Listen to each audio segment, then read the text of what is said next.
So I can't say that I'm calling on the people to run away because they don't allow radios. It is only the leaders. Do they, hawa makamanda wa ADF wanasikiliza radio? Wao wanasikiliza, lakini nyinyi hamusikilize. So the only radio we give them is the bombs, those bombs. When we bomb them, that is the only radio that. But these young people knew that UPDF doesn't kill people. That's how they were able to run and. Mlijuaje kwamba UPDF haiue watu? Mlijuaje?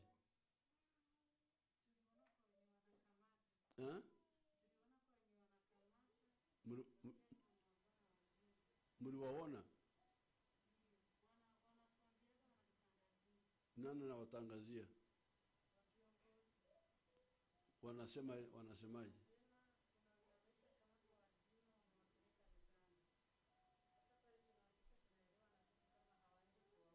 Oh, okay. They tell you, but you mnajua kwamba hawaue. Ndiyo. Okay, asante. So therefore, this is my first point tonight, that the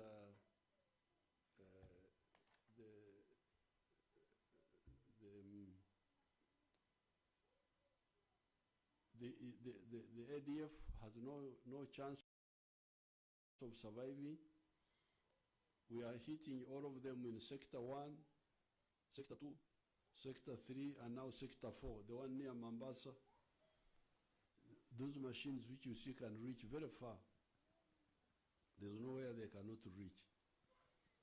And wananchi in Eastern Congo have gone back to their villages.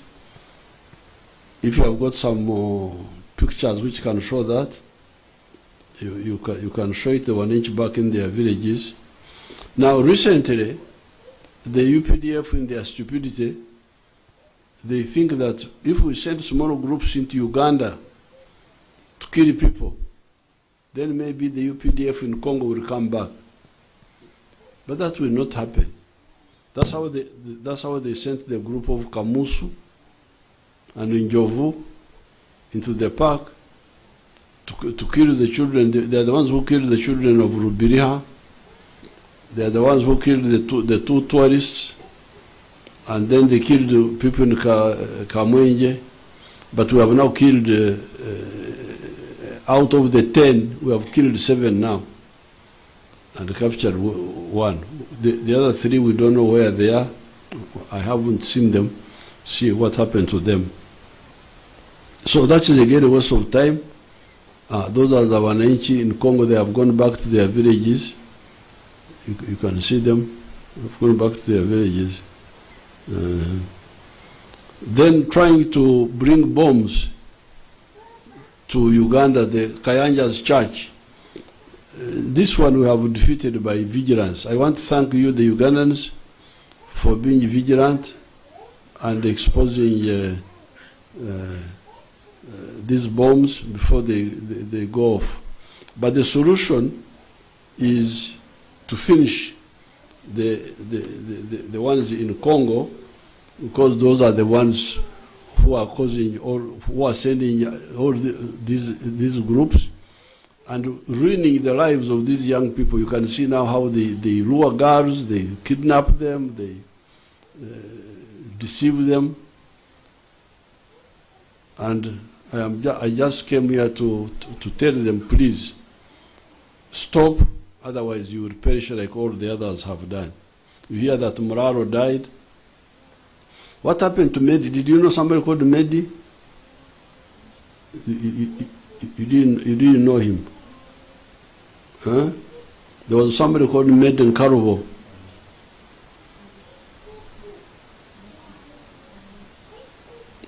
Some of them they don't know them. Now, the main point I wanted to mention to you is to update you what's happening to ADF and to use this occasion to tell ADF to stop, come out, otherwise we have all the capacity. As long as His Excellency Tshisekedi has allowed us, you have no chance. We shall finish you. Now, the second and final point are the pressures which some foreigners try to put on Uganda to interfere in our internal affairs. Those documents of mine from Lalam, where are they? Lalam, tell them how to bring my documents. Now, those who try to put pressure on us, they don't know kwa sababu tumemaliza, mnaweza kwenda, mnakaa nje, nitakuja kuwaita niwawage baadaye. You can go and have some tea outside there.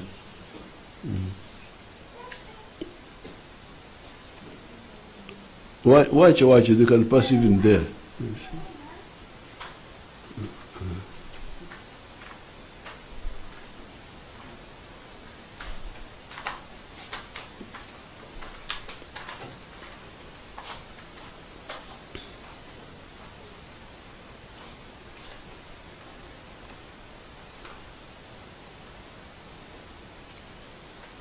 Now, these people who try to put pressure on us, first of all, they are not well informed. They don't know much about us. Yes, this part of Africa was colonized, but it was colonized because of our chiefs. Our chiefs are the ones who had the weakness because of selfishness and greed. They would divide our people, and we could not unite to defend ourselves. Otherwise, I'm waiting for some documents. The society itself, community themselves are very strong communities here. And the quotations I'm waiting for, which I thought they had brought already, were by a man called Stanley, Henry Morton Stanley, who came through here, first of all in 1874, but the one I'm quoting is 1887, 1889, when he passed through here. When they bring me the quotations, I will read them to you, and I would want you to read them. Where are those documents? Huh? Should have brought them before. So when Stanley came here and speak, Huntington speak, 1862, these were the first foreigners to come. The good thing is that they were writing. They were writing what they saw. And they were writing from the eyes of the foreigners. So you see that their judgment is not biased, because they were actually surprised by the level of organization which they found here. The first quotation which I will read for you when it comes was in Ituri area, where Stanley was surprised by, because he had gone through the Congo forest where there is no production, but when he came to Ituri, where we have our people there, same people like they are Banyoro, actually Banyoro speaking people, he found a very big agriculture. This was in 1887. So I was surprised. Large scale production. Then he later on in 1889, he came through the Ankole area, and he writes that he saw the best cattle in the world.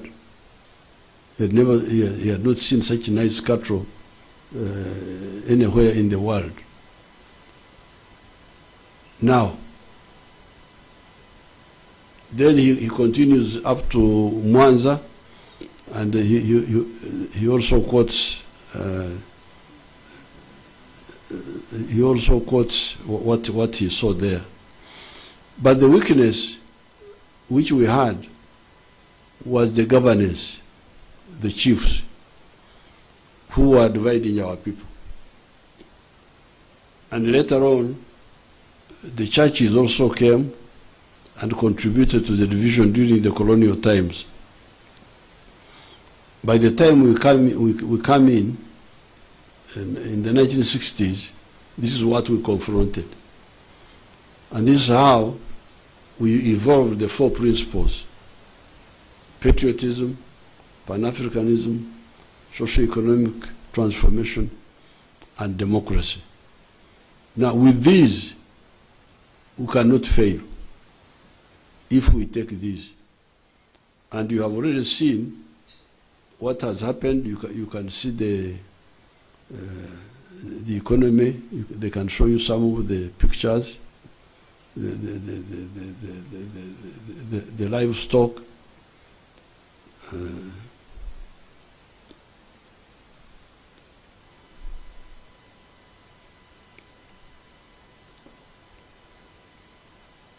Those are the factories.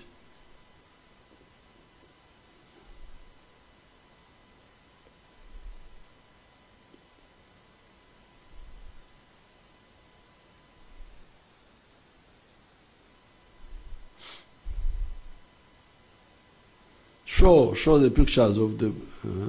Those are the cows.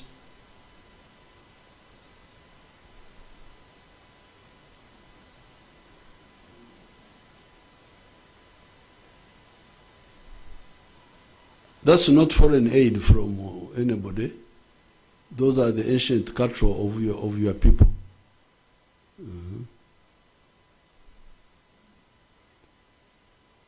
Are you tired with showing economy? Umechoka? Idiots. That's the Kampala Industrial Park.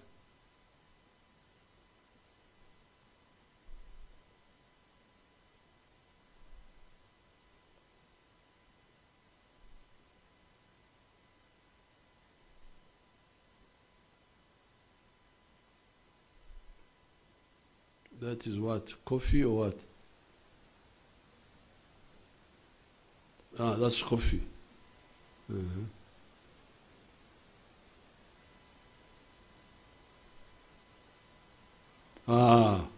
Byenyanja. Nairo patch. Nairo patch. This is not any other patch. Nairo. Byenyanja byaffe bya wano.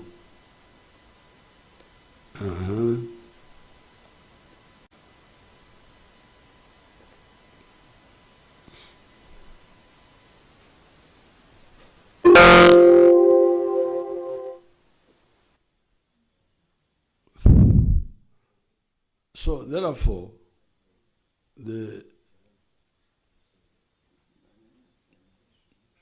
those are the bananas. You can see them.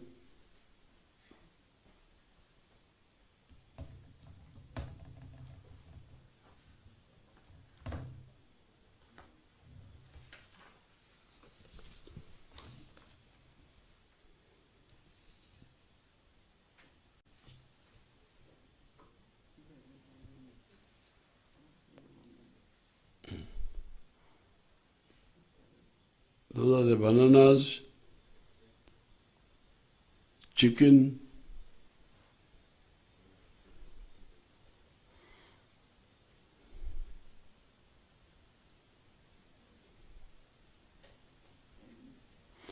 so I have got now the quotations. Quotation number 1 is in volume 1, page 298 of volume 1. Is it volume 1 or volume 2? I don't know. I would want to be sure. It says on page 98, 298,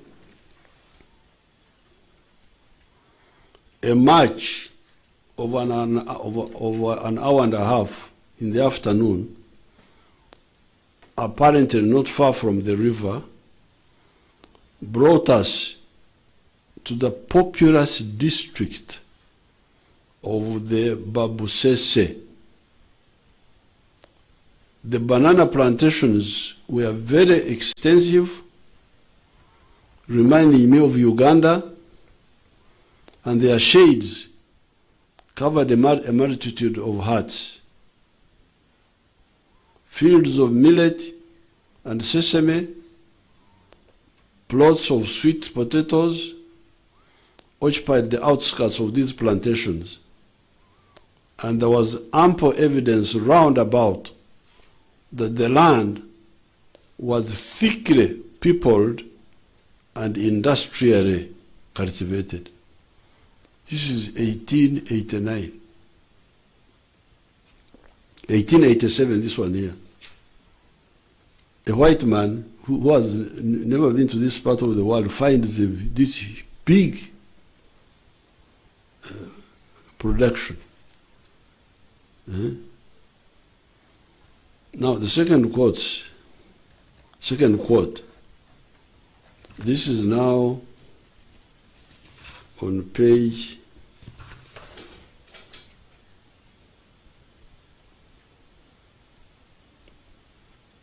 268. I don't know whether they are not mixing them up. They could be mixing them up, the pages. It says, crossing a narrow neck of land, descended into the basin of the Ruizi. The Ruizi, our river, the one in Mbarara. By degrees, the misty atmosphere of this region was clearing, and we could now see about 5 miles distance. And the contour of the pastoral plateau of Ankori, he writes it as Ankori. It was not by any means at its best. I think it was a dry season. It was well into the drought season. This is Old English. The dry season had commenced 2 months previously. Hilly range, steep cone, hammock and plain were clothed with grass ripe for fire. The herds were numerous, and all as fat as prize cattle. As prize cattle, the cows that can win prizes in Europe. In the valley, we had passed over 4,000 cattle of the longhorned species.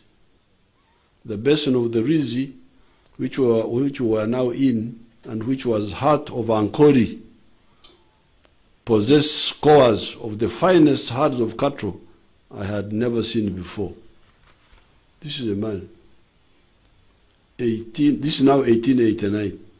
Because he had been around for 2 years. 1887 he was in the other Bunya. Now this was 1889. He was now going to the coast.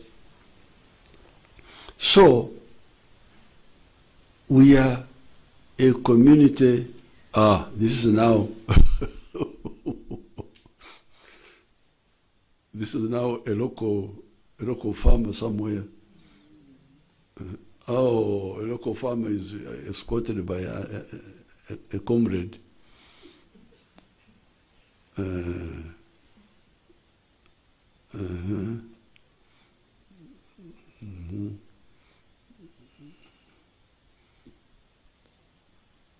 So therefore, we are a society of wealth creators.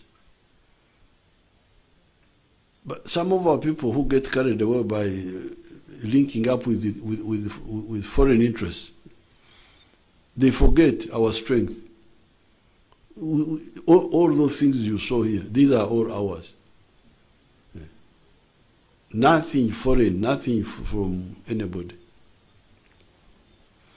So for somebody to come and say, unless you follow what I'm telling you, I will not, it's really not serious. The weaknesses we had were governance. It was our leaders who were dividing us.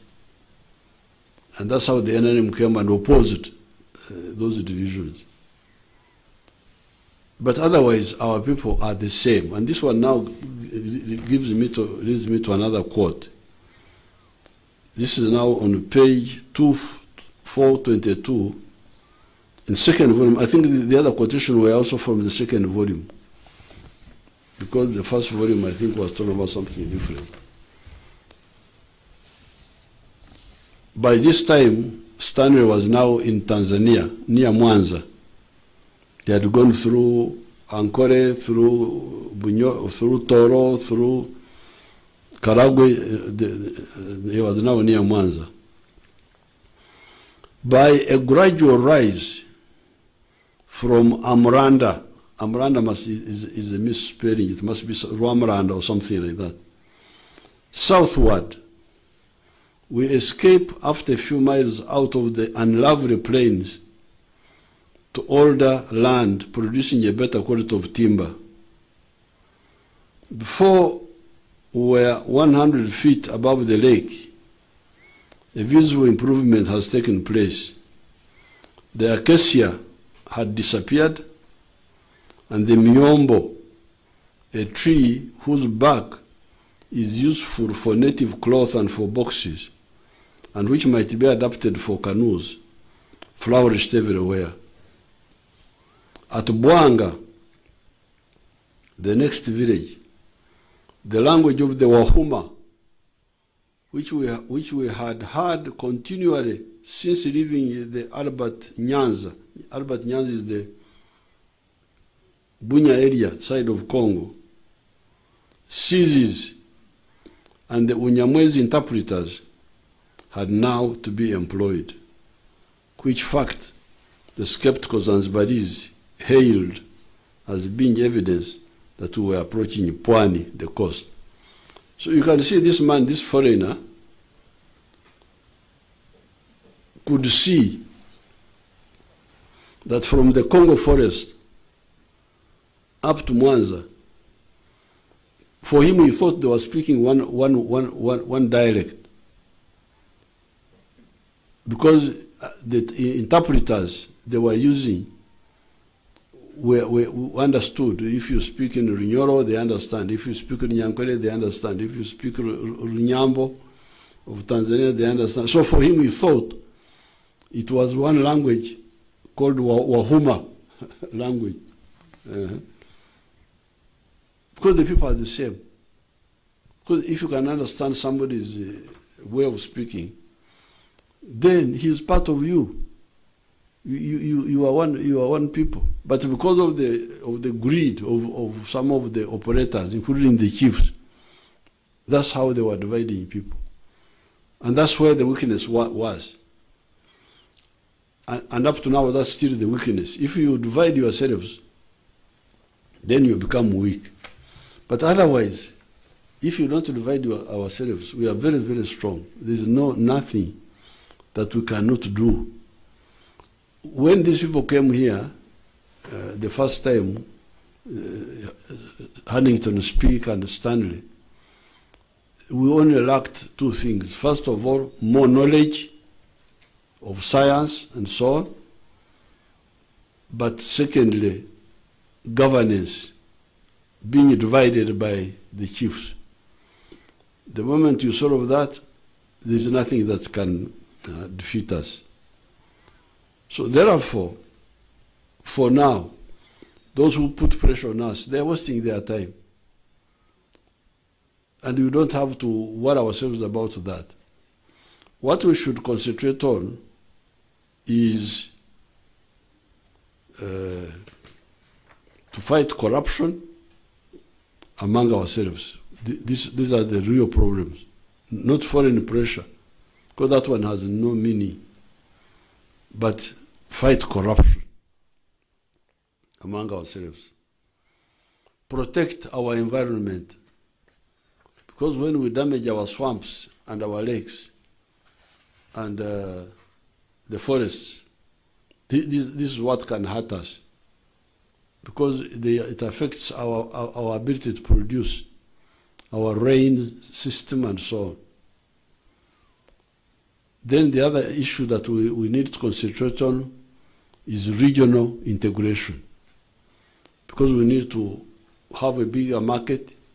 As you have seen, the market of East Africa, the market of the whole of Africa is very crucial.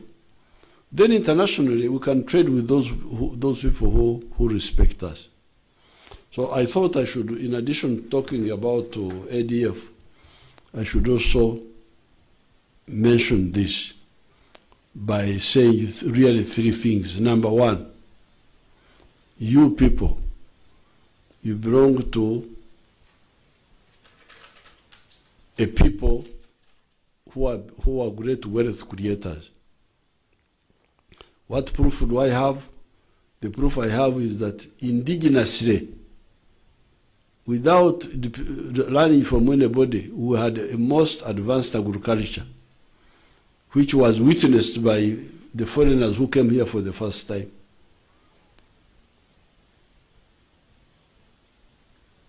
What we lacked was more knowledge.